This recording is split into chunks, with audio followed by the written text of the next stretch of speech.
ವೀಕ್ಷಕರೇ ನಮಸ್ಕಾರ. ಇವತ್ತು ನಾನು ಎಕ್ಸ್ಪ್ಲೇನ್ ಮಾಡೋ ಸಿನಿಮಾ ಸಾಮಾನ್ಯ ಟೀನೇಜ್ ಲವ್ ಸ್ಟೋರಿ ಅಲ್ಲ. ಇದು ಒಬ್ಬ ಹುಡುಗಿ ತನ್ನ ಜೀವನದ ಒಂದು ಹಂತದಲ್ಲಿ ಅನುಭವಿಸುವ ಬದಲಾವಣೆಗಳು, ಫಸ್ಟ್ ಲವ್ ಬಗೆಗಿನ ಕ್ಯೂರಿಯಾಸಿಟಿ, ಪೇರೆಂಟ್ಸ್ ಜೊತೆಗಿನ ಕಾನ್ಫ್ಲಿಕ್ಟ್ಸ್ ಮತ್ತೆ ಕೊನೆಗೆ ತನ್ನ ತಾಯಿಯನ್ನ ಅರ್ಥ ಮಾಡಿಕೊಳ್ಳುವ ಒಂದು ತುಂಬಾ ಎಮೋಷನಲ್ ಸ್ಟೋರಿ ಆಗಿದೆ. ಈ ಸಿನಿಮಾದ ಕೊನೆಯಲ್ಲಿ ನಮಗೆ ಅರ್ಥ ಆಗೋ ಒಂದು ವಿಷಯ ಏನು ಗೊತ್ತಾ? ಕೆಲವೊಮ್ಮೆ ನಾವು ನಮ್ಮ ಪೇರೆಂಟ್ಸ್ನನ್ನೇ ನಮ್ಮ ಹ್ಯಾಪಿನೆಸ್ಗೆ ಬಿಗ್ಗೆಸ್ಟ್ ಎನಿಮಿ ಅಂತ ಅಂದ್ಕೊಂಡಿರ್ತೀವಿ. ಆದರೆ ನಿಜವಾಗಿ ಅವರು ನಮ್ಮ ಹ್ಯಾಪಿನೆಸ್ಗೆ ವಿರುದ್ಧವಾಗಿರೋದಿಲ್ಲ, ನಮ್ಮ ಸೇಫ್ಟಿ ಬಗ್ಗೆ ಭಯ ಪಡ್ತಿರ್ತಾರೆ. ಹಾಗಾದರೆ ಈ ಕಥೆಯಲ್ಲಿ ಒಂದು ಟೀನೇಜ್ ಹುಡುಗಿಗೆ ಯಾವ ಯಾವ ಬದಲಾವಣೆಗಳು ಬರ್ತವೆ, ಅವಳ ಫೀಲಿಂಗ್ ಬಗ್ಗೆ ಇರುವಂಥ ಫಿಲಮ್ ಇದಾಗಿದೆ. ಒಬ್ಬ ಹುಡುಗಿ ತನ್ನ ಜೀವನದಲ್ಲಿ ಮೊದಲ ಬಾರಿಗೆ ಯಾರನ್ನೋ ತುಂಬ ಇಷ್ಟಪಡ್ತಾಳೆ. ಆ ವ್ಯಕ್ತಿಯೇ ತನ್ನ ಪ್ರಪಂಚ ಅಂತ ಅಂದ್ಕೊಂಡಿರ್ತಾಳೆ. ಆದರೆ ಕೊನೆಗೆ ಅವಳಿಗೆ ಗೊತ್ತಾಗೋ ಸತ್ಯ ಏನಂದ್ರೆ, ನಾವು ಯಾರನ್ನ ಪ್ರೀತಿಸ್ತೀವೋ ಅವರಿಗಿಂತ ನಮ್ಮನ್ನು ನಿಜವಾಗಿಯೂ ಅರ್ಥ ಮಾಡಿಕೊಳ್ಳುವವರು ಯಾರು ಅನ್ನೋದು ಮುಖ್ಯ ಅಂತ ಅವಳಿಗೆ ಗೊತ್ತಾಗುತ್ತೆ. ಇದೇ ಒಂದು ಸತ್ಯವನ್ನ ತುಂಬ ನ್ಯಾಚುರಲ್ ಆಗಿ ತೋರಿಸಿದ cinema girls will be girls. ಈ ಕತೆ ಶುರುವಾಗೋದು ಮೀರಾ ಅನ್ನೋ 18 ವರ್ಷದ ಹುಡುಗಿಯಿಂದ. ಹಿಮಾಚಲ ಪ್ರದೇಶದ ಒಂದು ಬೋರ್ಡಿಂಗ್ ಸ್ಕೂಲ್ನಲ್ಲಿ 12ನೇ ತರಗತಿ ಓದುತ್ತಿದ್ದ ಮೀರಾ ಇಡೀ ಸ್ಕೂಲ್ಗೆ ಟಾಪರ್ ಆಗಿರ್ತಾಳೆ. ಪ್ರತಿದಿನ ಬೆಳಗ್ಗೆ ಅಸೆಂಬ್ಲಿಯಲ್ಲಿ ಅವಳನ್ನು ಮುಂದೆ ನಿಲ್ಲಿಸಿ ಪ್ರಮಾಣ ವಚನವನ್ನ ಹೇಳಿಸ್ತಾರೆ. ಈ ಎಲ್ಲ ಹುಡುಗಿಯರು ನನ್ನ ಸಹೋದರಿಯರು, ಎಲ್ಲ ಹುಡುಗರು ನನ್ನ ಸಹೋದರರು ಅಂತ ಪ್ರಮಾಣ ವಚನವನ್ನ ಬೋಧನೆ ಮಾಡ್ತಾಳೆ. ಅಂದ್ರೆ ಫ್ರೆಂಡ್ಸ್, ಸ್ಕೂಲ್ನಲ್ಲಿ ಎಲ್ಲರನ್ನೂ ಸಹೋದರ ಸಹೋದರಿಯರು ಅಂತ ಈಡಿಸಿಕೊಂಡು ನಿಂತಿರುವ ಈ ಹುಡುಗಿಯ ಮನಸ್ಸಲ್ಲೇ ಮುಂದೆ ಒಬ್ಬ ಹುಡುಗನಿಗಾಗಿ ಹೊಸ ಭಾವನೆ ಹುಟ್ಟುಕೊಳ್ಳುತ್ತೆ.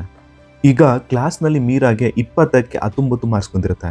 ಈ ಒಂದು ಮಾರ್ಕ್ಸ್ ಕೂಡ ನೀನು ಬಿಡಬಾರ್ದಿತ್ತು ಅಂತ ಕ್ಲಾಸ್ ಟೀಚರ್ ಹೇಳ್ತಾರೆ.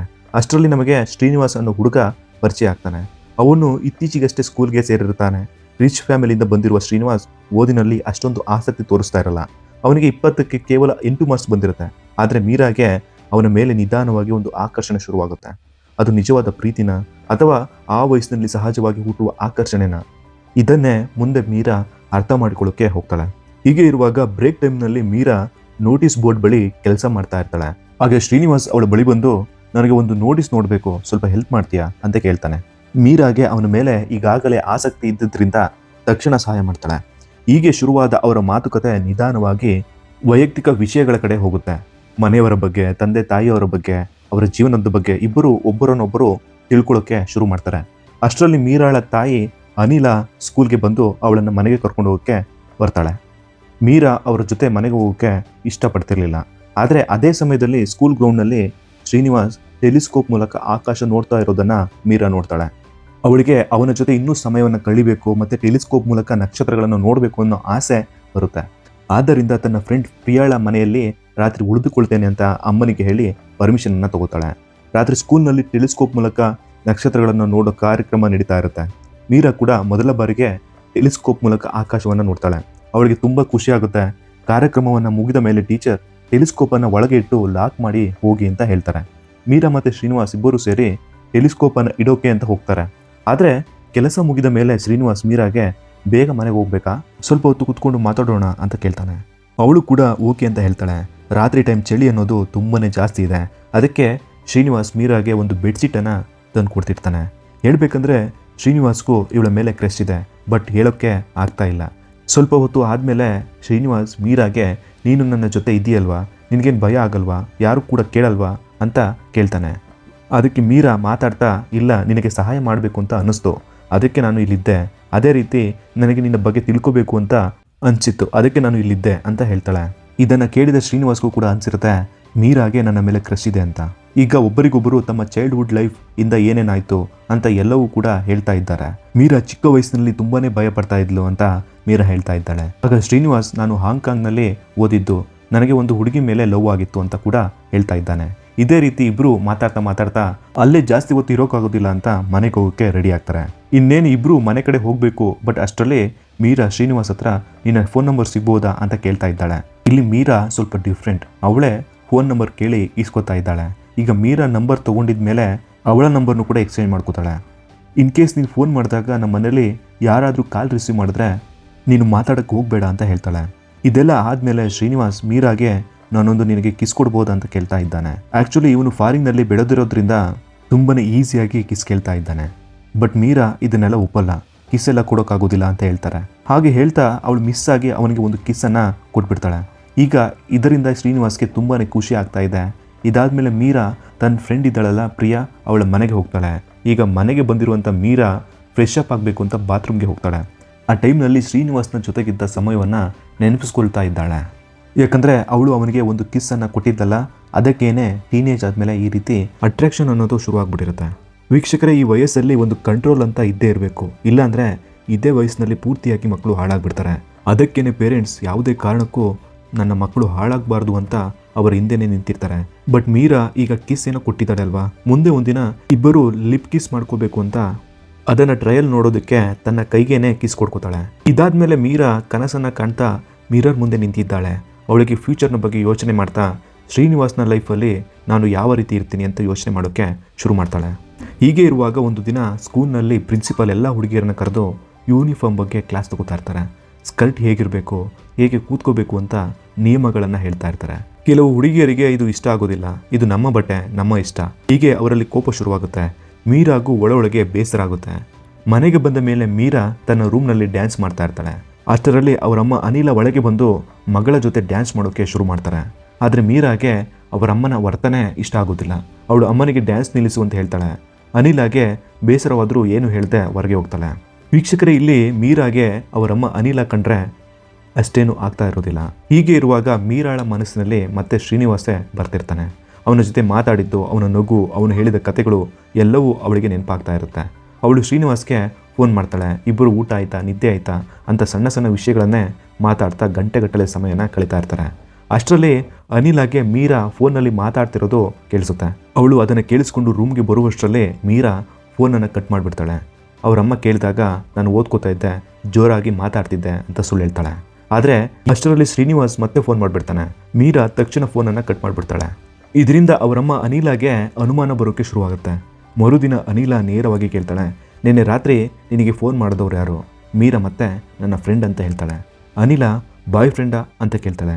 ಮೀರಾ ತಕ್ಷಣ ಇಲ್ಲಮ್ಮ, ಜಸ್ಟ್ ಫ್ರೆಂಡ್ ಅಂತ ಹೇಳ್ತಾಳೆ. ಆದರೆ ತಾಯಿಗೆ ಈಗ ಅನುಮಾನ ಬಂದಿರುತ್ತೆ. ಅವರು ಮೀರಾಗೆ ಒಂದು ವಿಷಯವನ್ನು ಸ್ಪಷ್ಟವಾಗಿ ಹೇಳ್ತಾಳೆ, ನೀನು ನಿನ್ನ ಓದನ್ನು ಅರ್ಧಕ್ಕೆ ನಿಲ್ಲಿಸಬಾರ್ದು.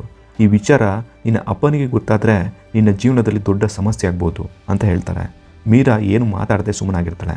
ನೆಕ್ಸ್ಟ್ ಟೈಮ್ ಏನಾದರೂ ಆ ಹುಡುಗ ಫೋನ್ ಮಾಡಿದರೆ ಫೋನ್ ತಂದು ನನಗೆ ಕೊಡಬೇಕು, ನಾನೇ ಅವನ ಜೊತೆ ಮಾತಾಡ್ತೀನಿ ಅಂತ ಹೇಳ್ತಾಳೆ. ಅದಕ್ಕೆ ಮೀರಾನು ಕೂಡ ತುಂಬಾ ಇನ್ನೋಸೆಂಟ್ ಥರ ಸರಿಯಮ್ಮ ಅಂತ ಹೇಳ್ತಾ ಇದ್ದಾಳೆ.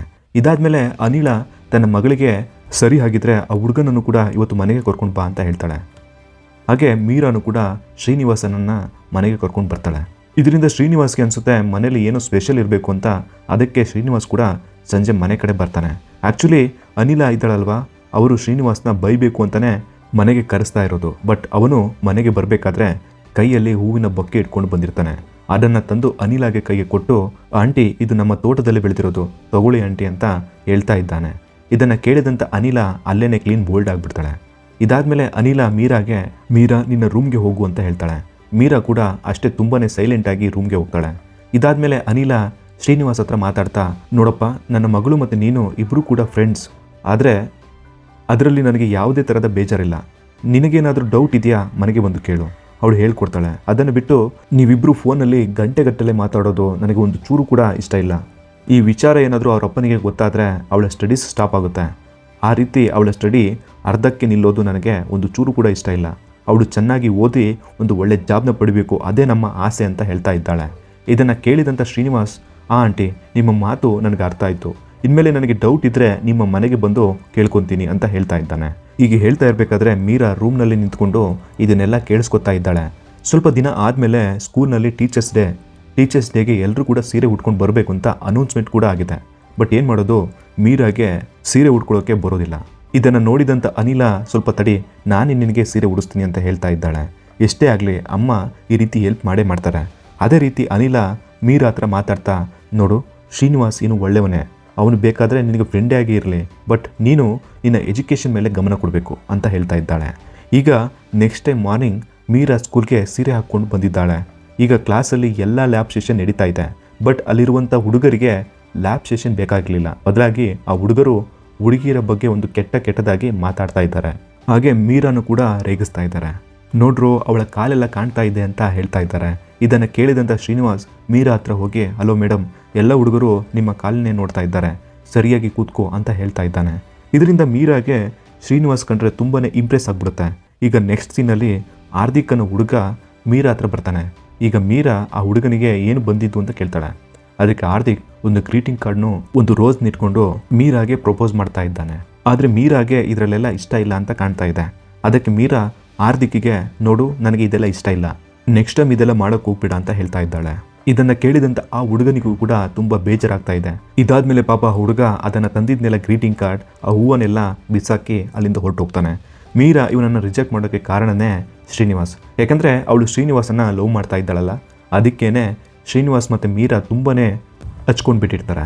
ಹೀಗೆ ಇರುವಾಗ ನೆಕ್ಸ್ಟ್ ಸೀನಲ್ಲಿ ಶ್ರೀನಿವಾಸ್ ಮೀರಾ ಮನೆಗೆ ಬಂದಿದ್ದಾನೆ. ಯಾಕಂದ್ರೆ ಅನಿಲ ಹೇಳಿದ್ಲಲ್ವಾ, ನಿನಗೆ ಓದೋದ್ರಲ್ಲಿ ಏನಾದರೂ ಡೌಟ್ ಇದ್ರೆ ನನ್ನ ಮಗಳ ಹತ್ರ ಬಂದು ಹೇಳಿಸ್ಕೊ ಅಂತ ಹೇಳಿರ್ತಾಳಲ್ಲ, ಅದನ್ನೇ ನೆಪ ಮಾಡಿಕೊಂಡು ಆ ಮನೆಗೆ ಬಂದಿರ್ತಾನೆ.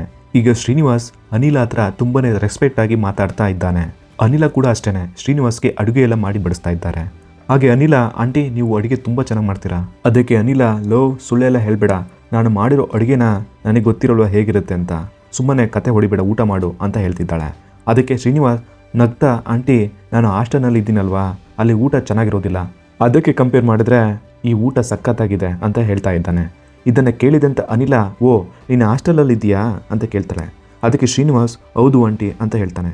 ಆಗ ಅನಿಲ, ನಾನು ಕೂಡ ಇದೇ ಸ್ಕೂಲಲ್ಲಿ ಓದ್ತಾ ಇದ್ದಿದ್ದು, ಪಕ್ಕದಲ್ಲಿ ಒಂದು ಗರ್ಲ್ಸ್ ಹಾಸ್ಟೆಲ್ ಇದೆಯಲ್ಲ ಅದೇ ಹಾಸ್ಟೆಲ್ನಲ್ಲಿ ನಾನು ಇರ್ತಾ ಇದ್ದಿದ್ದು ಅಂತ ಹೇಳ್ತಾಳೆ.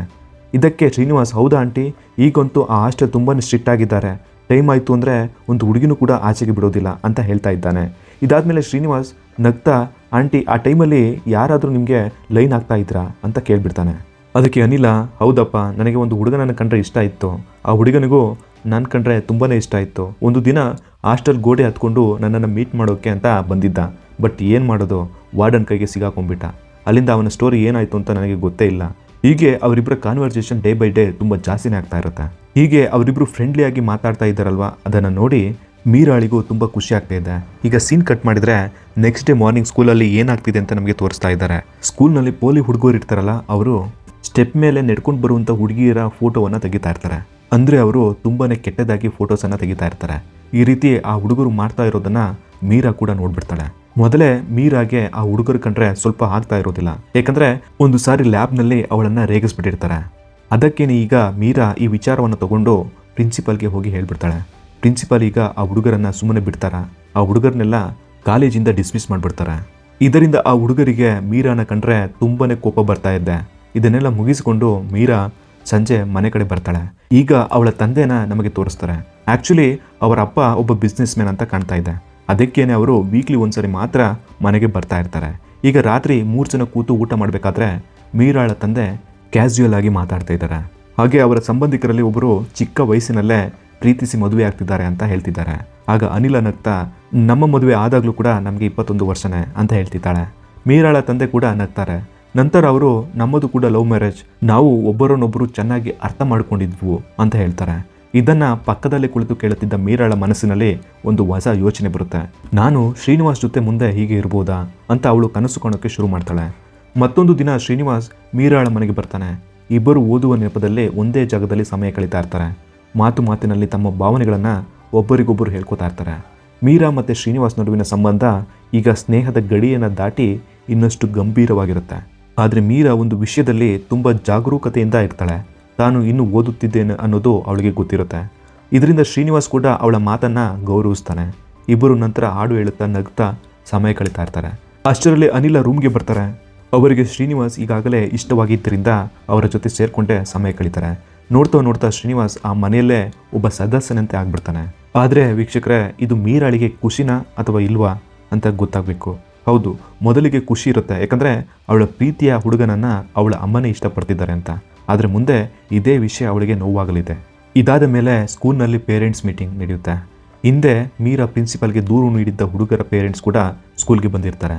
ಪ್ರಿನ್ಸಿಪಲ್ ಅವರಿಗೆ ಸ್ಪಷ್ಟವಾಗಿ ಹೇಳ್ತಾರೆ, ಈ ಸ್ಕೂಲ್ನಲ್ಲಿ ಎಲ್ರಿಗೂ ಕೂಡ ಒಂದೇ ನಿಯಮ, ಹುಡುಗಿಯರನ್ನು ಟೀಸ್ ಮಾಡೋದು ಯಾವುದೇ ಕಾರಣಕ್ಕೂ ಒಪ್ಪೋದಿಲ್ಲ. ಇನ್ನೊಂದು ಕಡೆ ಮೀರಾಳ ತಂದೆ ಸ್ಕೂಲ್ಗೆ ಬರ್ತಾರೆ. ಮೀರಾ ಸ್ಕೂಲ್ನ ಟಾಪರ್ ಆಗಿರೋದ್ರಿಂದ ಅವಳ ಬಗ್ಗೆ ಕೇಳಿ ತುಂಬ ಖುಷಿ ಪಡ್ತಾರೆ. ಆದರೆ ಅವರಿಗೆ ಇನ್ನು ಮೀರಾಳ ಮನಸ್ಸಿನಲ್ಲಿ ಏನು ನಡೀತಿದೆ ಅನ್ನೋದು ಗೊತ್ತಿರೋದಿಲ್ಲ. ಇದಾದ ಮೇಲೆ ಮೀರಾ ಒಂದು ಸ್ಟೇಷನರಿ ಅಂಗಡಿಗೆ ಹೋಗ್ತಾಳೆ. ಆದರೆ ಅವಳು ಅಲ್ಲಿಗೆ ಓದಲು ಬೇಕಾದ ವಸ್ತುಗಳನ್ನು ತೆಗೆದುಕೊಳ್ಳೋದಿಲ್ಲ. ಅವಳು ಶ್ರೀನಿವಾಸನ ನೋಡೋಕ್ಕೆ ಹೋಗಿರ್ತಾಳೆ. ಇಬ್ಬರು ತಮ್ಮ ಲವ್ ಬಗ್ಗೆ, ತಮ್ಮ ಭವಿಷ್ಯದ ಬಗ್ಗೆ, ಹಾಗೆ ತಮ್ಮ ಜೀವನದ ಬಗ್ಗೆ ಮಾತನಾಡ್ಕೋತಾರೆ. ಮೀರಾಳಿಗೆ ಈಗ ಶ್ರೀನಿವಾಸ್ ತನ್ನ ಜೀವನದ ಬಹಳ ಮುಖ್ಯ ವ್ಯಕ್ತಿ ಅನಿಸ್ಬಿಟ್ಟಿರುತ್ತೆ. ಕೆಲವು ದಿನಗಳ ನಂತರ ಸ್ಕೂಲ್ಗೆ ರಜೆ ಸಿಗುತ್ತೆ. ಮೀರಾಗೆ ಶ್ರೀನಿವಾಸ್ ಜೊತೆ ಹೊರಗಡೆ ಹೋಗಬೇಕು ಅನ್ನೋ ಆಸೆ ಇರುತ್ತೆ. ಆದರೆ ಮನೆಯಲ್ಲಿ ನೇರವಾಗಿ ಹೇಳಿದ್ರೆ ಪರ್ಮಿಷನ್ ಸಿಗೋದಿಲ್ಲ ಅನ್ನೋದು ಅವಳಿಗೆ ಗೊತ್ತಿರುತ್ತೆ.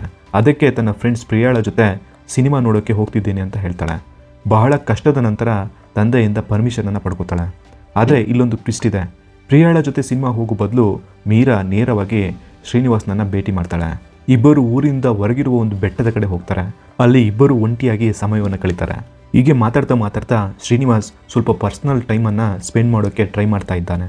ಅದಕ್ಕೆ ಮೀರಾ ಕೂಡ ಓಕೆ ಅಂತ ಹೇಳಿ ರೆಸ್ಪಾನ್ಸ್ ಕೂಡ ಮಾಡ್ತಾ ಇದ್ದಾಳೆ. ಬಟ್ ಇದೇ ಟೈಮಲ್ಲಿ ಮೀರಾಗೆ ಒಂದು ಡೌಟ್ ಬರುತ್ತೆ. ಆಗ ಮೀರಾ, ನಾವಿಬ್ಬರು ಈ ಪರ್ಸ್ನಲ್ ಟೈಮನ್ನು ಫಸ್ಟ್ ಟೈಮ್ ಸ್ಪೆಂಡ್ ಮಾಡ್ತಾ ಇದ್ದೀವಿ, ಬಟ್ ನಿನಗೆ ಎಕ್ಸ್ಪೀರಿಯನ್ಸ್ ಇದ್ದಂಗೆ ಕಾಣ್ತಾ ಇದೆ ಅಂತ ಹೇಳ್ತಾಳೆ. ಅದಕ್ಕೆ ಶ್ರೀನಿವಾಸ್ ಕೂಡ, ನಾನು ನಿನಗೆ ಮೊದಲೇ ಹೇಳಿದ್ನಲ್ವಾ, ಹಾಂಗ್ಕಾಂಗ್ನಲ್ಲಿ ನಾನು ಓದುತ್ತಾ ಇರಬೇಕಾದ್ರೆ ನನಗೊಂದು ಹುಡುಗಿ ಪರಿಚಯ ಇತ್ತು, ಅಲ್ಲೇನೇ ನನಗೆ ಸ್ವಲ್ಪ ಎಕ್ಸ್ಪೀರಿಯನ್ಸ್ ಆಗಿದೆ ಅಂತ ಹೇಳ್ತಾ ಇದ್ದಾನೆ. ಇದನ್ನು ಕೇಳ್ತಾ ಇರುವಂಥ ಮೀರಾಳ ಮುಖನೇ ಚೇಂಜ್ ಆಗ್ತಾ ಇದೆ. ಅವಳು ಅಂದ್ಕೊಂಡಿದ್ಲು ಶ್ರೀನಿವಾಸ್ ಫಸ್ಟ್ ಟೈಮ್ ನನ್ನನ್ನೇ ಲವ್ ಮಾಡ್ತಾ ಇರೋದು ಅಂತ. ಬಟ್ ಏನು ಮಾಡೋದು, ಶ್ರೀನಿವಾಸ್ಗೆ ಹಳೆ ಲವ್ ಕಥೆಗಳೆಲ್ಲ ಮುಗಿದು ಹೋಗಿದೆ ಅಂತ. ಇದರಿಂದ ಮೀರಾ ಏನು ಕೂಡ ಮಾತಾಡದೆ ಅಲ್ಲಿಂದ ಆಚೆ ಹೊರಟು ಹೋಗ್ತಾಳೆ. ಈಗ ತುಂಬಾ ಬೇಗ ಮೀರಾ ಮನೆಗೆ ಬಂದಲ್ಲ. ಅದಕ್ಕೆ ಮೀರಾಳ ಅಮ್ಮ, ಮೀರಾ ಮೂವಿಗೆ ಅಂತ ಹೋದಲ್ಲ, ಇಷ್ಟು ಬೇಗ ಬಂದ್ಬಿಟ್ಟಿದೆಯಾ, ಮೂವಿ ಚೆನ್ನಾಗಿತ್ತಾ ಅಂತ ಕೇಳ್ತಾ ಇದ್ದಾರೆ. ಆದರೆ ಮೀರಾ ಡೌಟ್ ಬರಬಾರ್ದು ಅಂತ, ಅಮ್ಮ ಆ ಮೂವಿ ಚೆನ್ನಾಗಿರಲಿಲ್ಲ, ಅದಕ್ಕೆ ಬೇಗ ವಾಪಸ್ ಬಂದ್ಬಿಟ್ಟೆ ಅಂತ ಹೇಳ್ತಾ ಇದ್ದಾಳೆ. ಇದನ್ನು ಕೇಳುತ್ತಾ ಅವಳ ಅಮ್ಮನಿಗೆ ಸ್ವಲ್ಪ ಡೌಟ್ ಏನೋ ಬರ್ತಾ ಇದೆ. ಬಟ್ ಹೊರಗಡೆ ತೋರಿಸ್ಬಾರ್ದು ಅಂತ ಸುಮ್ಮನೆ ಇದ್ದಾರೆ. ಇದಾಗಿ ಸ್ವಲ್ಪ ಹೊತ್ತಿಗೆ ಅನಿಲ ಮೀರಾನ ಕರೆದು, ನೋಡು, ನಿನ್ನ ಮತ್ತು ಶ್ರೀನಿವಾಸ್ ಇಬ್ಬರು ಕೂಡ ಒಂದೇ ರೂಮಲ್ಲಿ ಕೂತ್ಕೊಂಡು ಓದ್ಕೋಬಾರ್ದು, ಅವನೊಂದು ರೂಮ್ ಅಲ್ಲಿ ಕೂತ್ಕೊಂಡು ಓದ್ಕೊಳ್ಳಿ, ನೀನೊಂದು ರೂಮ್ನಲ್ಲಿ ಓದ್ಕೋ ಅಂತ ಹೇಳ್ತಾರೆ. ಏನಾದರೂ ಡೌಟ್ ಬಂತು ಅಂದರೆ ಅವನು ನಿನ್ನ ಹತ್ರ ಬಂದು ಡೌಟ್ನ ಕೇಳ್ಕೊಳ್ಳಿ, ಬಟ್ ರೂಮ್ ಡೋರ್ನ ಕ್ಲೋಸ್ ಮಾಡಬಾರ್ದು ಅಂತ ಹೇಳ್ತಾ ಇದ್ದಾಳೆ. ಇದನ್ನು ಕೇಳಿದಂಥ ಮೀರಾ, ಅಮ್ಮ ಇಬ್ಬರು ಒಟ್ಟಿಗೆ ಕೂತ್ಕೊಂಡು ಓದ್ಕೊಂಡ್ರೆ ಏನು ಸಮಸ್ಯೆ ಆಗುತ್ತೆ ಅಂತ ಕೇಳ್ತಾ ಇದ್ದಾಳೆ. ಅದಕ್ಕೆ ಅನಿಲ, ಅದೇನು ಬೇಡಮ್ಮ, ಇಬ್ಬರು ಬೇರೆ ಬೇರೆ ರೂಮಲ್ಲಿ ಕೂತ್ಕೊಂಡು ಓದ್ಕೊಳ್ಳಿ ಅಂತ ಹೇಳ್ತಾ ಇದ್ದಾಳೆ. ಹಾಗೆ ನಿಮ್ಮ ಓದೋದು ಹಾಳಾದರೆ ನಿನ್ನ ತಂದೆ ನನ್ನನ್ನು ಪ್ರಶ್ನೆ ಮಾಡ್ತಾರೆ, ನಿನ್ನನ್ನಲ್ಲ ಅಂತ ಹೇಳ್ತಾಳೆ. ಆಗ ಮೀರಾ, ಓದೋದನ್ನು ನೆಪವಾಗಿ ಬಳಸಬೇಡಿ ಅಂತ ಹೇಳ್ತಾಳೆ. ಅದಕ್ಕೆ ಅವರಮ್ಮ, ನನ್ನ ನಂಬಿಕೆಯನ್ನು ದುರುಪಯೋಗಪಡಿಸ್ಕೋಬೇಡ ಹೀಗೆ ಹೇಳಿ ಸುಮ್ಮನಾಗ್ತಾಳೆ. ಮರುದಿನ ಶ್ರೀ ಮತ್ತು ಮೀರಾ ಬೇರೆ ಬೇರೆ ರೂಮ್ನಲ್ಲಿ ಓದ್ತಾ ಇದ್ದಾರೆ. ತಾಯಿ ಸ್ನಾನಕ್ಕೆ ಹೋದಾಗ ಇಬ್ಬರು ಮತ್ತೆ ಹತ್ತಿರ ಬರ್ತಾರೆ. ಹಾಗೆ ಅವಳು ಸ್ನಾನದಿಂದ ಹೊರಗೆ ಬರುವ ಸಮಯಕ್ಕೆ ಇಬ್ಬರು ತಕ್ಷಣ ದೂರ ಆಗ್ತಾರೆ. ಶ್ರೀ ಓದುತ್ತಾ ಅಲ್ಲೇ ನಿದ್ದೆಗೆ ಜಾರಿಬಿಡ್ತಾನೆ. ಮೀರಾ ಅವನನ್ನು ಎಬ್ಬಿಸಲು ಹೋಗುವಷ್ಟರಲ್ಲೇ ಅವಳ ತಾಯಿ ಅಲ್ಲಿಗೆ ಬರ್ತಾರೆ. ಅವನ ಪಕ್ಕದಲ್ಲೇ ಕುಳಿತು ಪುಸ್ತಕ ಓದೋಕ್ಕೆ ಶುರು ಮಾಡ್ತಾರೆ. ಮೀರಾಗೆ ತನ್ನ ತಾಯಿಯ ಮೇಲೆ ತುಂಬ ಕೋಪ ಬರ್ತಿರುತ್ತೆ. ಸ್ವಲ್ಪ ಸಮಯದ ನಂತರ ಆ ಶ್ರೀನಿವಾಸ ಎದ್ದೊಳ್ತಾನೆ. ಈಗ ತಾಯಿ ಮತ್ತು ಶ್ರೀನಿವಾಸ ಇಬ್ಬರು ಕುಳಿತು ಮಾತಾಡ್ಕೋತಾ ಇರ್ತಾರೆ. ಮೀರಾಳಿಗೆ ಒಳೊಳಗೆ ಕೋಪ ಕುದೀತಾ ಇರುತ್ತೆ. ಹಾಗೆ ಶ್ರೀನ ಬರ್ತ್ಡೇನ ಕೂಡ ಬರ್ತಿರುತ್ತೆ. ಮೀರಾ ಒಂದು ಕ್ಯಾಸೆಟ್ನಲ್ಲಿ ತನ್ನ ಧ್ವನಿಯನ್ನು ರೆಕಾರ್ಡ್ ಮಾಡ್ತಾಳೆ. ನಾವಿಬ್ಬರು ಬರ್ತ್ಡೇ ಸೆಲೆಬ್ರೇಷನ್ಗೆ ಯಾರೂ ಇಲ್ಲದ ಜಾಗಕ್ಕೆ ಹೋಗಿದ್ವಲ್ಲ, ಆ ಜಾಗಕ್ಕೆ ಹೋಗೋಣ, ನನಗೆ ನಿನ್ನ ಮೇಲೆ ಪ್ರೀತಿ ಇದೆ, ಇದು ಜಾಸ್ತಿ ಲವ್ವಾ ಅಥವಾ ಸೀರಿಯಸ್ ಲವ್ವಾ ಅಂತ ನನಗೆ ಗೊತ್ತಿಲ್ಲ, ಆದರೆ ಪ್ರೀತಿ ಅಂತೂ ತುಂಬ ಇದೆ ಅಂತ ಆ ಕ್ಯಾಸೆಟಲ್ಲಿ ರೆಕಾರ್ಡ್ ಮಾಡ್ತಾಳೆ. ಹಾಗೆ ಆ ಕ್ಯಾಸೆಟನ್ನು ಶ್ರೀಗೆ ಕೊಟ್ಟು, ಇದನ್ನು ಕೇಳು, ನಂತರ ಗೇಟ್ ಬಳಿ ನನ್ನನ್ನು ಮೀಟ್ ಮಾಡು ಅಂತ ಹೇಳ್ತಾಳೆ. ಆ ಸಮಯದಲ್ಲಿ ಅವರ ಕ್ಲಾಸ್ ಟೀಚರ್ ಬನ್ಸಾಲ್ ಅವರಿಬ್ಬರು ಮಾತಾಡ್ತಿರೋದನ್ನು ನೋಡ್ಬಿಡ್ತಾರೆ. ಮೀರಾ ಆ ಕ್ಲಾಸ್ನ ಲೀಡರ್ ಆಗಿರೋದ್ರಿಂದ ಪ್ರಿಯಾಳನ್ನು ಕರೆದು ಟೀಚರ್ಸ್ ಗಮನಿಸ್ತಾ ಇದ್ದಾರೆ. ನೀನು ಇತ್ತೀಚೆಗೆ ವಿಕ್ರಾಂತ್ ಜೊತೆ ತುಂಬ ಸಮಯನ ಕಳೀತಾ ಇದ್ದೀಯಂತೆ, ನಾನು ನಿನ್ನನ್ನು ಎಚ್ಚರಿಸಲು ಬಂದಿದ್ದೇನೆ, ಇಲ್ಲದಿದ್ದರೆ ಮಿಸ್ ಬನ್ಸಾಲ್ ನಿನ್ನ ತಾಯಿಗೆ ಹೇಳ್ಬೋದು ಅಂತ ಹೇಳ್ತಾಳೆ. ಆಗ ಪ್ರಿಯಾ ಸರಿ ಅಂತ ಒಪ್ಕೊಂಡು ಅವಳ ಬಗ್ಗೆ ಮಾತಾಡೋಕ್ಕೆ ಶುರು ಮಾಡ್ತಾಳೆ. ನಿನ್ನ ಮತ್ತು ಆ ಶ್ರೀನಿವಾಸ ನಡುವೆ ಏನೇನು ನಡೆಯುತ್ತಿದೆ ಅದ್ರ ಬಗ್ಗೆ ನನಗೆ ಯಾವಾಗ ಹೇಳ್ತೀಯಾ ಅಂತ ಕೇಳ್ತಾಳೆ. ಹಾಗೆ ನನಗೂ ಕೂಡ ಗೊತ್ತು ಈ ವಿಷಯದ ಬಗ್ಗೆ, ಬೇಕಾದರೆ ನಾನು ಮಿಸ್ ಬನ್ಸಾಲ್ ಹತ್ರ ನಿಮ್ಮಿಬ್ಬರ ಬಗ್ಗೆನೂ ನಾನು ಹೇಳ್ತೀನಿ ಅಂತ ಹೇಳ್ತಾಳೆ. ಅದಕ್ಕೆ ಮೀರಾ ಏನು ಮಾತನಾಡದೆ ಸುಮ್ಮನಾಗ್ತಾಳೆ. ನಂತರ ಪ್ರಿಯಾ ತನ್ನ ಹಾರ್ದಿಕ್ ಗ್ಯಾಂಗಿಗೆ ಮೀರಾ ಮತ್ತು ತನ್ನ ನಡುವೆ ನಡೀತಿರೋ ಮಾತುಗಳನ್ನೆಲ್ಲ ಹೇಳ್ಬಿಡ್ತಾಳೆ. ಇದಾದಮೇಲೆ ಮೀರಾ ಶ್ರೀನಿವಾಸ್ ಬರ್ತಾನೆ ಅಂತ ಆಚೆಗಡೆ ಗೇಟ್ ಹತ್ರ ನಿಂತ್ಕೊಂಡು ವೆಯ್ಟ್ ಮಾಡ್ತಿರ್ತಾಳೆ. ಟೈಮ್ ನೋಡಿದ್ರೆ ತುಂಬಾ ಜಾಸ್ತಿ ಆಗಿದೆ, ಬಟ್ ಶ್ರೀನಿವಾಸ್ ಬರೋದೇ ಇಲ್ಲ. ಇದರಿಂದ ಮೀರಾ ತುಂಬಾ ಬೇಜಾರಿಂದ ಮನೆಗೆ ಬಂದುಬಿಡ್ತಾಳೆ. ಬಟ್ ಮನೆಗೆ ಬಂದ ಮೀರಾಗೆ ಒಂದು ಆಶ್ಚರ್ಯ ಕಾದಿರುತ್ತೆ. ಅದೇನೆಂದರೆ ಶ್ರೀನಿವಾಸ್ ಆಲ್ರೆಡಿ ಮನೆಗೆ ಬಂದು ಅನಿಲ ಜೊತೆ ಮಾತಾಡ್ತಾ ಇದ್ದಾನೆ. ಇದನ್ನು ನೋಡಿದಂಥ ಮೀರಾಗೆ ತುಂಬಾ ಬೇಜಾರಾಗುತ್ತೆ. ಸರಿ ಅಂತ ಮೀರಾ ಒಂದು ಒಳ್ಳೆ ಟೈಮ್ಗೆ ಅಂತ ಕಾಯ್ತಾ ಇದ್ದಾಳೆ. ಈಗ ಅನಿಲ ಏನೋ ಕೆಲಸ ಇದೆ ಅಂತ ಅಲ್ಲಿಂದ ಎದ್ದು ಹೋಗ್ತಾಳೆ. ಆಗ ಮೀರಾ ಶ್ರೀನಿವಾಸ್ ಹತ್ರ ಹೋಗಿ, ನಾನು ರೆಕಾರ್ಡಿಂಗ್ ಕೊಟ್ಟನಲ್ಲ, ಆ ರೆಕಾರ್ಡಿಂಗ್ ನೀನು ಕೇಳ್ದಾ ಇಲ್ವಾ ಅಂತ ಕೇಳ್ತಾಳೆ. ಇದಕ್ಕೆ ಶ್ರೀನಿವಾಸ್, ಇಲ್ಲ, ನನಗೆ ಅಷ್ಟೊಂದು ಟೈಮ್ ಸಿಗಲಿಲ್ಲ, ಮನೆಗೆ ಬಂದಮೇಲೆ ಆ ರೆಕಾರ್ಡಿಂಗ್ನ ಕೇಳೋಣ ಅಂತ ಅಂದ್ಕೊಂಡೆ, ಬಟ್ ಮನೆಗೆ ಬಂದಮೇಲೆ ನಿಮ್ಮಮ್ಮ ಅವರ ಹತ್ರ ಮಾತಾಡ್ತಾ ಇದ್ದೆ ಅಂತ ಹೇಳ್ತಾನೆ. ಈ ಆನ್ಸರ್ ಮೀರಾಗೆ ಒಂದು ಚೂರು ಕೂಡ ಇಷ್ಟ ಆಗಲ್ಲ. ಯಾಕಂದರೆ ಶ್ರೀನಿವಾಸ್ಗಂತ ಅವಳು ತುಂಬ ಹೊತ್ತು ವೇಟ್ ಮಾಡಿರ್ತಾಳೆ. ಹಾಗಿರಬೇಕಾದ್ರೆ ಅವನು ಈ ರೀತಿ ಆನ್ಸರ್ ಕೊಡೋದು ಅವಳಿಗೆ ಇಷ್ಟನೇ ಆಗ್ತಾ ಇರಲ್ಲ. ಅದಕ್ಕೆ ಅವಳು, ಸರಿಯಾಗಿದ್ರೆ ನೀನು ನಮ್ಮ ಮನೆಗೆ ಬರ್ತೀಯಲ್ಲ, ಆಗ ನೀನು ನಮ್ಮ ಅಮ್ಮನ ಹತ್ರ ಮಾತ್ರ ಮಾತಾಡ್ತೀಯಾ, ನನ್ನ ಹತ್ರ ಯಾಕೆ ಮಾತಾಡೋದಿಲ್ಲ ಅಂತ ಕೇಳ್ತಾ ಇದ್ದಾಳೆ. ಅದಕ್ಕೆ ಶ್ರೀನಿವಾಸ್ ನಗ್ತಾ, ಅದಕ್ಕೊಂದು ರೀಸನ್ ಇದೆ, ಅದೇನೆಂದರೆ ನಿಮ್ಮ ಅಮ್ಮನ ಹತ್ರ ನಾವು ಚೆನ್ನಾಗಿದ್ರೆ ತಾನೇ ನಿಮ್ಮ ಮನೆಗೆ ಬರೋಕ್ಕಾಗುತ್ತೆ ಅಂತ ಹೇಳ್ತಾ ಇದ್ದಾನೆ. ಇದನ್ನು ಕೇಳಿದಂತೆ ಮೀರಾಗೆ ಅವನು ಹೇಳ್ತಿರೋದು ಕರೆಕ್ಟ್ ಅಂತ ಅನಿಸುತ್ತೆ. ಹಾಗೆ ಸ್ವಲ್ಪ ದಿನ ಆದಮೇಲೆ ಶ್ರೀನಿವಾಸ್ನ ಬರ್ತಡೇ ಕೂಡ ಬರುತ್ತೆ. ಅದಕ್ಕೆ ಮೀರಾ ಒಂದು ಚಿಕ್ಕ ಐಡಿಯಾ ಕೂಡ ಮಾಡ್ಕೊಂಡಿರ್ತಾಳೆ. ಅದೇನೆಂದರೆ, ನಾಳೆ ನಾವು ಗ್ರೂಪ್ ಸ್ಟಡಿಗೆ ಅಂತ ನಮ್ಮ ಮನೆ ಮೇಲೆ ಹೋಗೋಣ. ಅದಾದಮೇಲೆ ಮನೆ ಟೆರೇಸ್ ಮೇಲೆ ಇದೆಯಲ್ಲ, ಅಲ್ಲಿ ಹೋಗಿ ನಾವು ಸ್ವಲ್ಪ ಹೊತ್ತಾದರೂ ಖುಷಿಯಿಂದ ಮಾತಾಡೋಣ ಅಂತ ಹೇಳಿರ್ತಾಳೆ. ಇದಕ್ಕೆ ಶ್ರೀನಿವಾಸ್ ಕೂಡ ಓಕೆ ಅಂತ ಹೇಳಿದ್ದಾನೆ. ಈಗ ಅವರ ಅಮ್ಮ ಹತ್ರ ಪರ್ಮಿಷನ್ ತೊಗೋಬೇಕಲ್ಲ, ಅದಕ್ಕೆ ಈಗ ಮೀರಾ ಅವರ ಅಮ್ಮನ ಹತ್ರ ಹೋಗಿ ಈ ವಿಷಯವನ್ನು ಹೇಳಿ ಪರ್ಮಿಷನ್ ತೊಗೊಂಡಿರ್ತಾಳೆ. ಅದಕ್ಕೆ ಅನಿಲ ಕೂಡ ಸರಿ ನಮ್ಮ ಆಯಿತು, ಚೆನ್ನಾಗಿ ಓದ್ಕೊಳ್ಳಿ ಅಂತ ಪರ್ಮಿಷನ್ ಕೂಡ ಕೊಟ್ಟಿರ್ತಾಳೆ. ಇದಕ್ಕೆ ಮೀರಾ ತುಂಬಾ ಖುಷಿಯಿಂದ ಟೆರೇಸ್ನ ಮೇಲೆ ಒಂದು ಬೆಡ್ಶೀಟ್ ಕೂಡ ರೆಡಿ ಮಾಡಿರ್ತಾಳೆ. ಯಾಕಂದರೆ ಶ್ರೀನಿವಾಸ್ ಜೊತೆ ತುಂಬ ಹೊತ್ತು ಮಾತಾಡಬೇಕು ಅಂತ, ತುಂಬ ಕತೆಗಳನ್ನು ಮಾತಾಡಬೇಕು, ತಮ್ಮ ಫ್ಯೂಚರ್ ಬಗ್ಗೆನೂ ಮಾತಾಡಬೇಕು ಅಂತ ಅವಳು ಅಂದ್ಕೊಂಡಿರ್ತಾಳೆ. ಹಾಗೆ ಅನಿಲ ಶ್ರೀನಿವಾಸ್ನ ಬರ್ತಡೇನ ಅವರ ಮನೆಯಲ್ಲಿ ಹಾಗೆ ಸಿಂಪಲ್ಲಾಗಿ ಸೆಲೆಬ್ರೇಟ್ ಮಾಡ್ತಾರೆ. ಅದಾದಮೇಲೆ ಮೀರಾ ಅವರ ಅಮ್ಮನ ಹತ್ರ ಹೋಗಿ ನಾವಿಬ್ಬರು ಗ್ರೂಪ್ ಸ್ಟಡಿ ಇದೆಯಲ್ಲ, ಇಬ್ಬರು ಕೂತ್ಕೊಂಡು ಒಂದೇ ರೂಮ್ನಲ್ಲಿ ಕೂತ್ಕೊಂಡು ಓದ್ಕೋತೀವಿ ಅಂತ ಹೇಳ್ತಾಳೆ. ಅದಕ್ಕೆ ಅವರಮ್ಮ ಇಲ್ಲ ಈ ರೀತಿ ಎಲ್ಲ ಆಗೋದಿಲ್ಲ, ಇಬ್ಬರು ಸಪ್ರೇಟ್ ರೂಮ್ ಇದೆಯಲ್ಲ ಅಲ್ಲೇ ಹೋಗಿ ಓದ್ಕೋಬೇಕು ಅಂತ ಹೇಳ್ತಾ ಇದ್ದಾಳೆ. ಇದಾಗಿ ನೆಕ್ಸ್ಟ್ ಡೇ ಮಾರ್ನಿಂಗ್ ಮೀರಾ ಶ್ರೀನಿವಾಸನ ಎಬ್ಬಿಸೋಕೆ ಟ್ರೈ ಮಾಡ್ತಾಳೆ. ಆದರೆ ಅವನು ಏನು ಮಾಡಿದ್ರು ಅಷ್ಟೊತ್ತಲ್ಲಿ ಎದ್ದೊಳೋದೇ ಇಲ್ಲ. ಈಗ ಮೀರಾ ಮಾಡ್ಕೊಂಡಿದ್ದ ಪ್ಲ್ಯಾನ್ ಎಲ್ಲ ವೇಸ್ಟ್ ಆಗುತ್ತೆ. ಆದರೂ ಕೂಡ ಶ್ರೀನಿವಾಸ್ ಹತ್ರ ಬಂದು ಎದ್ದೋಳೋ ಟೈಮ್ ಆಗಿದೆ ಅಂತ ಹೇಳ್ತಾ ಇದ್ದಾಳೆ. ಆದರೆ ಅಷ್ಟರಲ್ಲಿ ಅನಿಲ ಅಲ್ಲಿಗೆ ಬಂದು ಅವನಿಗೆ ತುಂಬಾ ಸ್ಟ್ರೆಸ್ ಆದಂಗೆ ಕಾಣ್ತಾ ಇದೆ, ಅವನನ್ನು ಮಲ್ಗೋಕೆ ಬಿಟ್ಬಿಡು ಅಂತ ಹೇಳ್ತಾಳೆ. ಅದಕ್ಕೆ ಮೀರಾ ತುಂಬಾ ಬೇಜಾರಿಂದ ಸರಿ ಅಂತ ಅಲ್ಲಿಂದ ಹೊರಟು ಹೋಗ್ತಾಳೆ. ಅದಾದಮೇಲೆ ಶ್ರೀನಿವಾಸ್ ಮೀರಾ ಹತ್ರ ಬಂದು, ಸಾರಿ ಕಣೆ, ನಂದು ತಪ್ಪಾಯಿತು, ರಾತ್ರಿ ನಿಮ್ಮಮ್ಮ ತುಂಬ ಹೊತ್ತು ನನ್ನ ಜೊತೆ ಮಾತಾಡ್ತಿತ್ತು, ನಾನು ತುಂಬ ಲೇಟಾಗಿ ಮಲಗಿದ್ದೆ, ಅದಕ್ಕೆ ಎದ್ದೊಳಕ್ಕಾಗಲಿಲ್ಲ ಅಂತ ಹೇಳ್ತಾನೆ. ಸ್ವಲ್ಪ ಹೊತ್ತಿನ ನಂತರ ಮೀರಾಳ ಕೋಪ ಕಡಿಮೆ ಆಗುತ್ತೆ. ಆಗ ಇಬ್ಬರು ಕಾಲೇಜ್ಗೆ ಹೋಗದೆ ಯಾರೂ ಬಾರದ ಜಾಗಕ್ಕೆ ಹೋಗ್ತಾರೆ. ಯಾಕಂದರೆ ಮೀರಾಗೆ ಆ ಅನುಭವವನ್ನು ಪಡೆಯಬೇಕು ಅಂತ ಆಸೆ ಇರುತ್ತೆ. ಅವಳು ತನ್ನ ಬ್ಯಾಗ್ನಿಂದ ಕಾಂಡಮ್ ಪ್ಯಾಕೆಟನ್ನು ತೆಗೆದುಕೊಳ್ತಾಳೆ. ಅದನ್ನು ಬಳಸಲು ಪ್ರಯತ್ನ ಮಾಡ್ತಾಳೆ, ಆದರೆ ಸರಿಯಾಗಿ ಗೊತ್ತಾಗೋದಿಲ್ಲ. ಶ್ರೀನಿವಾಸ ಸಹಾಯ ಮಾಡ್ತಾನೆ. ನಂತರ ಇಬ್ಬರು ಲೈಂಗಿಕ ಸಂಬಂಧವನ್ನು ಹೊಂದುತ್ತಾರೆ. ಮೀರಾ ಇಷ್ಟು ದಿನದಿಂದ ಕುತೂಹಲದಿಂದ ಕಾಯುತ್ತಿದ್ದ ಅನುಭವವನ್ನು ಮೊದಲ ಬಾರಿಗೆ ಅನುಭವಿಸ್ತಾಳೆ. ಆದರೆ ಅವಳಿಗೆ ಅದು ಅಂದುಕೊಂಡಷ್ಟು ಅದ್ಭುತವಾಗಿರುವುದಿಲ್ಲ. ಇಷ್ಟು ದಿನ ಮೀರಾ ಯಾವಾಗಲೂ ಒಳ್ಳೆಯ ಮಾರ್ಕ್ಸನ್ನು ತೆಗೆದುಕೊಳ್ತಿರ್ತಾಳೆ. ಆದರೆ ಈ ಬಾರಿ ಟೆಸ್ಟ್ನಲ್ಲಿ ತುಂಬ ಕಡಿಮೆ ಮಾರ್ಕ್ಸ್ ಬಂದಿರುತ್ತೆ. ಅದೇ ಸಮಯದಲ್ಲಿ ಸ್ಕೂಲ್ನಲ್ಲಿ ಟೀಚರ್ಸ್ ಡೇನ ಮಾಡ್ತಾ ಇರ್ತಾರೆ. ಎಲ್ಲ ಹುಡುಗಿಯರು ಸೀರೆ ಹಾಕೊಂಡ್ಬರ್ಬೇಕು ಅಂತ ಹೇಳಿರ್ತಾರೆ. ಮೀರಾಳ ತಾಯಿ ಅವಳಿಗೆ ಸೀರೆ ಉಡ್ಸೋಕೆ ಅಂತ ಬರ್ತಾರೆ. ಆದರೆ ಮೀರಾ ಅವರ ಜೊತೆ ತುಂಬ ಕೆಟ್ಟದಾಗಿ ವರ್ತಿಸಿ ನೀವು ಹೋಗಿ ಅಂತ ಹೇಳಿಬಿಡ್ತಾಳೆ. ಹಾಗೆ ಆ ಟೀಚರ್ಸ್ ಡೇ ದಿನ ಮೀರಾ ಸ್ಟೇಜ್ ಮೇಲೆ ಹೋಗಿ ಸ್ಪೀಚ್ ಕೊಡೋಕ್ಕೆ ಶುರು ಮಾಡ್ತಾಳೆ. ಆದರೆ ಅಲ್ಲಿದ್ದ ಪುಂಡ ಹುಡುಗರು ಹಾರ್ದಿಕ್ ಮತ್ತು ಅವನ ಸ್ನೇಹಿತರ ಪ್ಲ್ಯಾನ್ ಏನಂದರೆ ಮೀರಾಳನ್ನು ಅವಮಾನಿಸಬೇಕು, ಅವಳಿಗೆ ತೊಂದರೆ ಕೊಡಬೇಕು ಅಂತ. ಮೀರಾ ಸ್ಪೀಚನ್ನು ಸ್ಟಾರ್ಟ್ ಮಾಡ್ತಿದ್ದಂಗೆ ಆ ಹುಡುಗರೆಲ್ಲ ಅವಳಿಗೆ ಟೀಸ್ ಮಾಡೋಕ್ಕೆ ಸ್ಟಾರ್ಟ್ ಮಾಡ್ತಾರೆ. ಮೀರಾ ಕೋಪದಿಂದ ಆ ಸ್ಟೇಜಿಂದ ಕೆಳಗೆ ಇಳಿದು ಹೋಗ್ಬಿಡ್ತಾಳೆ. ಅಲ್ಲಿಂದ ಹೋದಂಥ ಮೀರಾ ಸ್ಕೂಲ್ನ ಟೆರೇಸ್ ಮೇಲೆ ಹೋಗೋಕ್ಕೆ ಟ್ರೈ ಮಾಡ್ತಾಳೆ. ಯಾಕಂದರೆ ಶ್ರೀನಿವಾಸ್ ಜೊತೆ ಸೇರಿಕೊಂಡು ಸ್ವಲ್ಪ ಹೊತ್ತು ಮಾತಾಡೋದ್ರಿಂದ ಅವಳು ಸ್ಟ್ರೆಸ್ ಕಡಿಮೆ ಆಗ್ಬೋದು ಅಂತ. ಆದರೆ ಅಲ್ಲಿಗೆ ಬಂದು ನೋಡಿದ್ರೆ ಟೆರೇಸ್ಗೆ ಹೋಗುವಂಥ ಡೋರ್ ಲಾಕ್ ಆಗಿದೆ. ಇದನ್ನು ನೋಡಿದಂಥ ಮೀರಾ, ಅಯ್ಯೋ ದೇವರೇ, ಇದಕ್ಕೂ ಕೂಡ ಬೀಗ ಹಾಕ್ಬಿಟ್ರಾ ಅಂತ ಅಂದ್ಕೋತಾಳೆ. ಇದನ್ನೆಲ್ಲ ನೋಡಿದಂಥ ಶ್ರೀನಿವಾಸ್ ಈಗ ನಗ್ತಾ ಅಲ್ಲಿಗೆ ಬರ್ತಾನೆ. ಇದಾದಮೇಲೆ ಶ್ರೀನಿವಾಸ್ ಮೀರಾ ಹತ್ರ ಮಾತಾಡುತ್ತಾ, ನಿನಗೇನು ಕೀ ತಾನೇ ಬೇಕೋ, ನಾನು ತಂದುಕೊಡ್ತೀನಿ, ಸುಮ್ಮನೆ ಇರು ಅಂತ ಹೇಳ್ತಾನೆ. ಇದನ್ನು ಕೇಳಿದಂಥ ಮೀರಾಗೆ ತುಂಬಾ ಆಶ್ಚರ್ಯ ಆಗುತ್ತೆ. ಯಾಕಂದರೆ ಈ ಕೀನನ್ನು ಟೀಚರ್ಸ್ ಯಾರು ಸುಮ್ಮನೆ ಕೊಡಲ್ಲಪ್ಪ ಅಂತ ಹೇಳ್ತಾ ಇದ್ದಾಳೆ. ಅದಕ್ಕೆ ಶ್ರೀನಿವಾಸ್ ನಗಾಡ್ತಾ, ಇಡೀ ಜಗತ್ತಿನಲ್ಲಿ ಪ್ರತಿಯೊಬ್ಬರಿಗೂ ಒಂದು ಕೀ ಇರುತ್ತೆ, ಅವ್ರಿಗೆ ಏನೇನು ಬೇಕೋ ಏನೇನು ಇಷ್ಟನೋ ಅದನ್ನು ಅವರಿಗೆ ಕೊಟ್ಟರೆ ಅವರು ನಮಗೆ ಬೇಕಾದಂಥ ಕೆಲಸ ಮಾಡಿಕೊಡ್ತಾರೆ ಅಂತ ಹೇಳ್ತಾನೆ. ಇದನ್ನು ಕೇಳಿದಂಥ ಮೀರಾನಿಗೆ ತುಂಬಾ ಆಶ್ಚರ್ಯ ಆಗುತ್ತೆ. ಯಾಕಂದರೆ ಶ್ರೀನಿವಾಸ್ ಯಾರನ್ನು ಬೇಕಾದರೂ ಫ್ರೆಂಡ್ ಮಾಡ್ಕೊಳ್ತಾನೆ. ಅಷ್ಟೇ ಯಾಕೆ, ಸ್ಕೂಲಲ್ಲಿರೋ ಟೀಚರ್ಸ್, ಮನೆಯಲ್ಲಿರೋ ಇವರಮ್ಮ ಕೂಡ ಇವನಿಗೆ ಫ್ರೆಂಡ್ ಅಲ್ವಾ. ಆದ್ದರಿಂದ ಮೀರಾಗೆ ಅನಿಸಿರುತ್ತೆ ಇವನು ಮನಸ್ಸನ್ನು ತುಂಬಾ ಈಸಿಯಾಗಿ ಗೆದ್ಬಿಡ್ತಾನೆ ಅಂತ. ಅಷ್ಟರಲ್ಲಿ ಮೀರಾಗೆ ಕಿರಿಕ್ ಕೊಡ್ತಿದ್ದ ಹುಡುಗರೆಲ್ಲ ಈಗ ಮೀರಾ ಹತ್ರ ಬರ್ತಾರೆ. ಈ ರೀತಿ ಬಂದವರು ಮತ್ತೆ ಈಗ ಮೀರಾಗೆ ತೊಂದರೆ ಕೊಡೋಕ್ಕೆ ಶುರು ಮಾಡ್ತಾರೆ. ಇದರಿಂದ ಮೀರಾ ತುಂಬಾ ಭಯದಿಂದ ಬಂದು ರೂಮ್ಗೆ ಹೋಗ್ಬಿಡ್ತಾಳೆ. ಇದಾದ ಮೇಲೆ ಮೀರಾ ಟೀಚರ್ಸ್ಗೆ ಫೋನ್ ಮಾಡಿ ಹೆಲ್ಪನ್ನು ಕೇಳ್ತಾಳೆ. ಆದ್ದರಿಂದ ಟೀಚರ್ಸ್ ಕೂಡ ಅಲ್ಲಿಗೆ ಬರ್ತಾರೆ. ಆಗ ಹುಡುಗರು, ಮೇಡಮ್ ನಾವೇನೂ ಮಾಡಿಲ್ಲ, ಇದನ್ನೆಲ್ಲ ಮಾಡಿದ್ದು ಶ್ರೀನಿವಾಸ್ ಅಂತ ಹೇಳ್ಬಿಡ್ತಾರೆ. ಇದನ್ನು ಕೇಳಿದಂಥ ಟೀಚರ್ಸ್ ಮೀರಾಗೆ, ಏನು ಮೀರಾ, ಈ ಹುಡುಗರು ಹೇಳ್ತಾ ಇರೋದು ಸತ್ಯನಾ? ನಮ್ಮ ಸ್ಕೂಲಲ್ಲಿ ನೀನೇನೆ ಗುಡ್ ಸ್ಟೂಡೆಂಟ್ ಅಂತ ನಾವು ಅಂದ್ಕೊಂಡಿದ್ವಿ, ಬಟ್ ನೀನಿಂಥ ಕೆಲಸಗಳನ್ನು ಮಾಡ್ತೀಯಾ ಅಂತ ನಾವು ಅಂದ್ಕೊಂಡಿರಲಿಲ್ಲ ಅಂತ ಹೇಳ್ತಾರೆ. ಹಾಗೆ ಶ್ರೀನಿವಾಸ್ ಕೂಡ ತುಂಬಾನೇ ಸಲ ನಿಮ್ಮ ಮನೆಗೆ ಬರ್ತಾನಲ್ಲ, ನಿಮ್ಮಿಬ್ಬರ ನಡುವೆ ಏನಾಗ್ತಿದೆ ಅಂತ ಟೀಚರ್ಸ್ ಕೇಳ್ತಾ ಇದ್ದಾರೆ. ಈಗ ಮೀರಾಗೆ ಏನು ಉತ್ತರ ಕೊಡಬೇಕು ಅಂತಾನೆ ಗೊತ್ತಾಗ್ತಾ ಇಲ್ಲ. ಅಷ್ಟರಲ್ಲಿ ಮೀರಾಳ ತಾಯಿ ಕೂಡ ಅಲ್ಲಿಗೆ ಬರ್ತಾರೆ. ಅವರೀಗ ಟೀಚರ್ ಹತ್ರ, ಮೇಡಮ್ ಏನಾಯಿತು, ನನ್ನ ಮಗಳಿಗೆ ಯಾರು ತೊಂದರೆ ಕೊಟ್ಟಿದ್ದು ಅಂತ ಕೇಳ್ತಾ ಇದ್ದಾರೆ. ಅದಕ್ಕೆ ಟೀಚರ್ಸ್, ಏನಮ್ಮ, ನಿಮ್ಮ ಮಗಳಿಗೆ ಯಾರೂ ಕೂಡ ತೊಂದರೆ ಕೊಟ್ಟಿಲ್ಲ, ಬದಲಾಗಿ ನಿನ್ನ ಮಗಳು ಮತ್ತು ಶ್ರೀನಿವಾಸ್ ಇಬ್ಬರು ಲವ್ ಮಾಡ್ತಾ ಇದ್ದಾರೆ ಅಂತ ಸ್ಕೂಲಲ್ಲಿ ಒಂದು ಮಾತು ಬರ್ತಾ ಇದೆ, ಇದೆಲ್ಲ ನಿಜನಾ ಅಂತ ನಿನ್ನ ಮಗಳಿಗೆ ಕೇಳು ಅಂತ ಹೇಳ್ತಾರೆ. ಇದನ್ನು ಕೇಳ್ತಿದ್ದಂತೆ ಮೀರಾಳ ಅಮ್ಮನಿಗೆ ತುಂಬಾ ಕೋಪ ಬರ್ತಾ ಇದೆ. ಅವರೀಗ ಆ ಟೀಚರ್ಸ್ಗೆ, ಮೇಡಮ್ ನನ್ನ ಮಗಳ ಬಗ್ಗೆ ಈ ರೀತಿ ಎಲ್ಲ ಮಾತಾಡೋಕ್ಕೆ ಹೋಗಬೇಡಿ, ನನ್ನ ಮಗಳು ಎಂತೋಳು ಅಂತ ನನಗೆ ಗೊತ್ತು, ನೀವೆಲ್ಲ ಈ ರೀತಿ ಮಾತಾಡೋದು ತುಂಬ ತಪ್ಪು, ಎಷ್ಟೇ ಆಗಲಿ ಅನಿಲ ಮೀರಾಗೆ ತಾಯಿ ಅಲ್ವಾ, ಅದಕ್ಕೆ ತನ್ನ ಮಗಳನ್ನು ಬಿಟ್ಟುಕೊಡದೆ ಮಾತಾಡ್ತಾ ಇದ್ದಾಳೆ. ಆದರೆ ಆ ಟೀಚರ್, ಮೇಡಮ್ ನಿಮ್ಮ ಮನೆಗೆ ಶ್ರೀನಿವಾಸ ಬರ್ತಾನೆ ಅಂತ ನಾನು ಕೇಳಿದ್ದೀನಿ, ಅದಕ್ಕೆ ನನಗೆ ಡೌಟ್ ಬಂದು ಈ ವಿಚಾರನ ನಿಮಗೆ ಕೇಳ್ತಾ ಇದ್ದೀವಿ ಅಂತ ಹೇಳ್ತಾರೆ.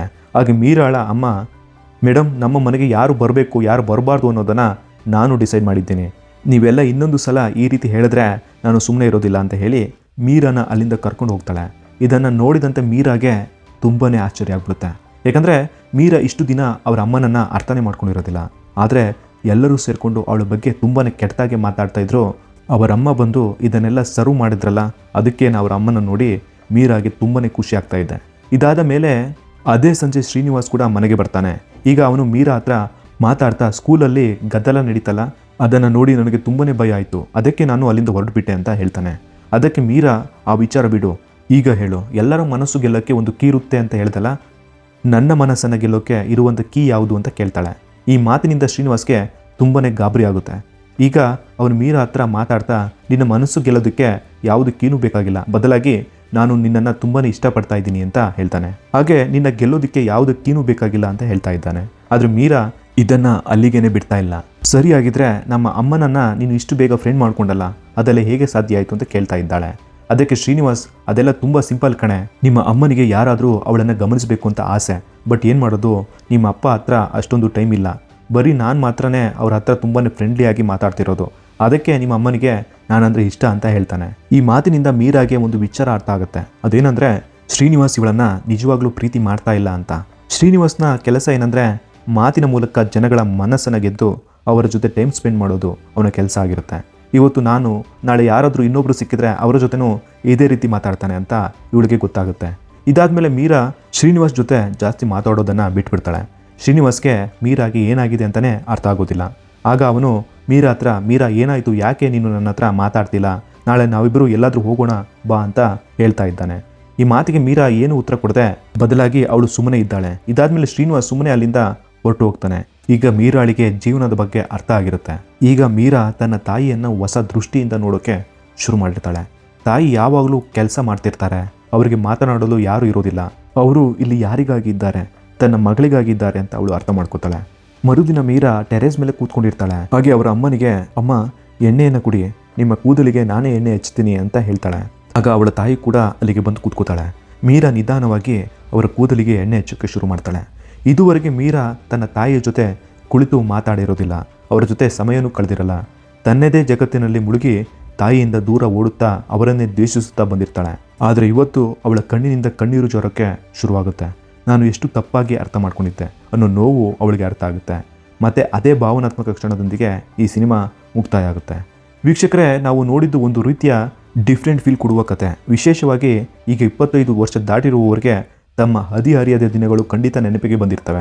ಆ ವಯಸ್ಸಿನಲ್ಲಿ ನಾವು ಕೂಡ ಯಾರಿಗೂ ಹೇಳದಂತಹ ಕೆಲಸಗಳನ್ನು ಮಾಡಿರ್ತೀವಿ. ನಾವು ಅಂದ್ಕೊಂಡಿದ್ದೀವಿ ಈ ಫಿಲಮ್ನಲ್ಲಿ ಪ್ರೀತಿ, ಲೈಂಗಿಕತೆ ಬಗ್ಗೆ ಇಷ್ಟೆಲ್ಲ ಯಾಕೆ ತೋರಿಸಿದ್ದಾರೆ ಅಂತ ಅನ್ನಿಸ್ಬೋದು. ಆದರೆ ವೀಕ್ಷಕರೇ, ಆ ವಯಸ್ಸಿನಲ್ಲಿ ಎಲ್ಲವನ್ನು ಗೊತ್ತಿಲ್ಲ ಅನ್ನೋ ಥರ ನಡೆಸೋ ಅವಶ್ಯಕತೆಗಳು ಇರೋದಿಲ್ಲ. ನಮ್ಮ ದೇಹದಲ್ಲಿ ಬದಲಾವಣೆ ಆಗೋದು, ನಮ್ಮೊಳಗೆ ಹೊಸ ಹೊಸ ಅನುಭವಗಳು ಹುಟ್ಟೋದು, ನಮ್ಮ ದೇಹದ ಬಗ್ಗೆ ಕುತೂಹಲ ಮೂಡೋದು, ಹಾಗೆ ಮೊದಲ ಬಾರಿಗೆ ಇನ್ನೊಬ್ಬರು ನಮ್ಮನ್ನು ಸ್ಪರ್ಶಿಸಿದಾಗ ಬೇರೆ ರೀತಿ ಅನುಭವ ಆಗೋದು, ಹೀಗೆ ಮಾಡಿದರೆ ಏನಾಗ್ಬೋದು, ಹಾಗೆ ಮಾಡಿದರೆ ಯಾವ ರೀತಿ ಫೀಲ್ ಆಗ್ಬೋದು ಅನ್ನೋ ಪ್ರಶ್ನೆಗಳನ್ನು ಮನಸ್ಸಿನಲ್ಲಿ ಬರ್ಬೋದು. ಮೊದಲ ಪ್ರೀತಿ, ಬಾಲ್ಯದ ಮುಗ್ಧತೆ, ಮೊದಲ ಬಾರಿಗೆ ಏನಾದರೂ ಟ್ರೈ ಮಾಡೋದು, ಯಾರಿಗೂ ಗೊತ್ತಾಗದಂತೆ ಫೋನಲ್ಲಿ ಮಾತಾಡೋದು, ಗುಟ್ಟಾಗಿ ಭೇಟಿಯಾಗೋದು, ತನ್ನನ್ನೇ ತಾನು ಅರ್ಥ ಮಾಡಿಕೊಳ್ಳೋದು, ಇವುಗಳಲ್ಲಿ ಯಾವುದಾದ್ರೂ ಒಂದು ಅನುಭವ ಬಹುತೇಕ ಎಲ್ಲರ ಜೀವನದಲ್ಲೂ ಬಂದಿರ್ಬೋದು. ಆದರೆ ಯಾರೂ ಹೇಳ್ಕೊಂಡಿರೋದಿಲ್ಲ. ಯಾಕಂದರೆ ನಾವು ಏನೇ ಮಾಡಿದ್ರೂ ಜನ ಜಡ್ಜ್ ಮಾಡ್ತಾರೆ ಅನ್ನೋ ಭಯ. ಜೀವನದಲ್ಲಿ ತಂದೆ ತಾಯಿಗೆ ನಾವೇ ಪ್ರಪಂಚವಾಗಿರ್ತೀವಿ. ಅವರಿಗೆ ನಮ್ಮ ಸಂತೋಷದಿಂದ ಯಾವುದೇ ಸಮಸ್ಯೆ ಇರಲ್ಲ. ಅವರಿಗೆ ಇರೋದು ನಮ್ಮ ಬಗ್ಗೆ ಕಾಳಜಿ. ಯೌವನದ ಜೋಶಲ್ಲಿ ನಾವು ಏನನ್ನೋ ಎಕ್ಸ್ಪ್ಲೋರ್ ಮಾಡಲು ಹೊರಟಾಗ, ಆ ಜೋಶ್ನಲ್ಲಿ ಹೋಶ್ ಕಳೆದುಕೊಂಡಾಗ ಎಲ್ಲಾದರೂ ತಪ್ಪಾಗಿ ಬಿಡಬಾರ್ದು ಅನ್ನೋ ಭಯ ಅವ್ರದ್ದಾಗಿರುತ್ತೆ. ಅವರು ಕೂಡ ಒಂದು ಕಾಲದಲ್ಲಿ ಅದೇ ವಯಸ್ಸಿನಲ್ಲಿರ್ತಾರೆ. ಯಾಕಂದರೆ ಏನಾದರೂ ಸಣ್ಣ ತಪ್ಪು ನಡೆದರೂ ಕೂಡ ಸಾಮಾನ್ಯವಾದ ವಿಷಯ ಕೂಡ ದೊಡ್ಡ ದೊಡ್ಡ ಸಮಸ್ಯೆಯಾಗಿ ಬದಲಾಗ್ಬೋದು ಅನ್ನೋದು ಅವರಿಗೆ ಗೊತ್ತಿರುತ್ತೆ. ಆದ್ದರಿಂದ ಏನೇ ಆದರೂ ತಂದೆ ತಾಯಿಯನ್ನು ಬಿಟ್ಕೊಡ್ತೆ ಅವರ ಮಾತುಗಳನ್ನು ಕೇಳಬೇಕು ಅನ್ನೋದು ನನ್ನ ಆಶಯ. ವೀಕ್ಷಕರೇ, ಇಂದು ನೋಡಿದ್ದು ನಾವು ಒಂದು ವಿಭಿನ್ನವಾದ ಕತೆ. ನಿಮಗೆ ಸಿನಿಮಾದ ಕತೆ ಮತ್ತು ನನ್ನ ಎಕ್ಸ್ಪ್ಲನೇಷನ್ ಹೇಗಿತ್ತು ಅಂತ ಕಾಮೆಂಟ್ನಲ್ಲಿ ತಿಳಿಸಿ. ವಿಡಿಯೋ ಇಷ್ಟ ಆಗಿದ್ರೆ ಲೈಕ್ ಮಾಡಿ ಅಂತ ಹೇಳ್ತಾ ಈ ಕಥೆಯನ್ನು ಇಲ್ಲಿಗೆ ಮುಗಿಸ್ತಾ ಇದ್ದೀನಿ. ಧನ್ಯವಾದಗಳು.